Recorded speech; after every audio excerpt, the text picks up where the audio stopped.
Trump's 100% tariff threat, a catastrophe for independent cinema? The film world is buzzing with disbelief after Donald Trump dropped a bombshell announcement that has left both US and international filmmakers reeling. He declared that he is authorizing the Department of Commerce and the United States Trade Representative to impose a staggering 100% tariff on any and all movies produced outside the US. This move, framed as a response to what he calls a national security threat, has sent shockwaves through the industry, raising serious concerns about the future of filmmaking. In a post on Truth Social, Trump labeled foreign productions as a danger to the US film industry, claiming they lure filmmakers away while also introducing messaging and propaganda into American culture. While the details of this threat remain vague, the potential consequences are monumental. One prominent German producer succinctly summed it up: "What a bombshell." A seasoned producer from the UK expressed disbelief, stating, "It's insane. So US companies can only make US films? What about big names like James Cameron? Who will bear the brunt of these tariffs? Independent distributors could be wiped out." This sentiment was echoed by others who pointed out that imposing restrictions on creative storytelling is not only impractical but detrimental to the industry as a whole. The ripple effects of such a tariff would be felt far and wide, impacting studios and streaming services alike. A veteran international seller noted, "This would severely affect streamers, whose business model relies on producing locally and distributing globally. Would any foreign shot production ever make it to US audiences?" The reality is that major studios, responsible for blockbuster franchises like Avatar and Mission Impossible, often film overseas to take advantage of tax incentives.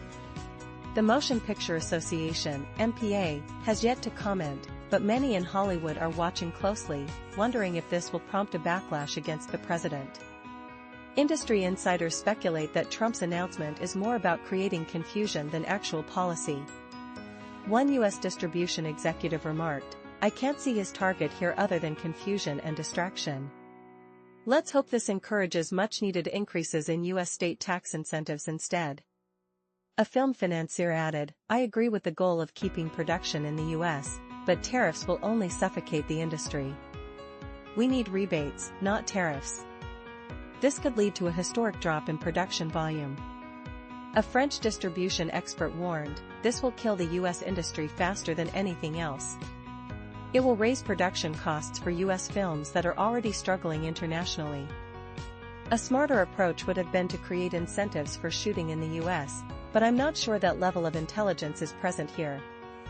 Critics argue that this move could decimate jobs across the board, from production assistants to writers and post-production staff. One industry veteran pointed out, "Those cheering for this as a way to bring jobs back need to realize that it will make low and mid-level productions unviable, destroying many jobs in the process." The cost of big-budget content will also plummet, as studios won't be able to afford to produce as much. As the Cannes film market approaches, the industry is on high alert. A US film company involved in both domestic and international productions shared, Trump's moves are already affecting sales in China, and this could shrink the entire global market. Buyers may hesitate to pay minimum guarantees if they fear a tax on films that can or on films they've already acquired. This would impact domestic distribution deals and equity players, making it harder to finance movies. It could ultimately destroy the independent sector. The international response has been swift. Australia's Home Affairs Minister Tony Burke stated, "We will stand up unequivocally for the rights of the Australian screen industry." New Zealand Prime Minister Christopher Luxon echoed this sentiment, emphasizing the need to advocate for their film sector.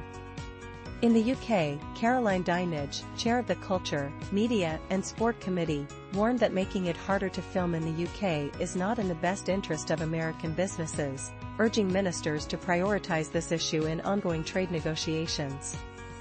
Trump's rhetoric about the film industry being in decline is at odds with the reality that the Motion Picture Association reports a positive balance of trade, with US film exports significantly outpacing imports.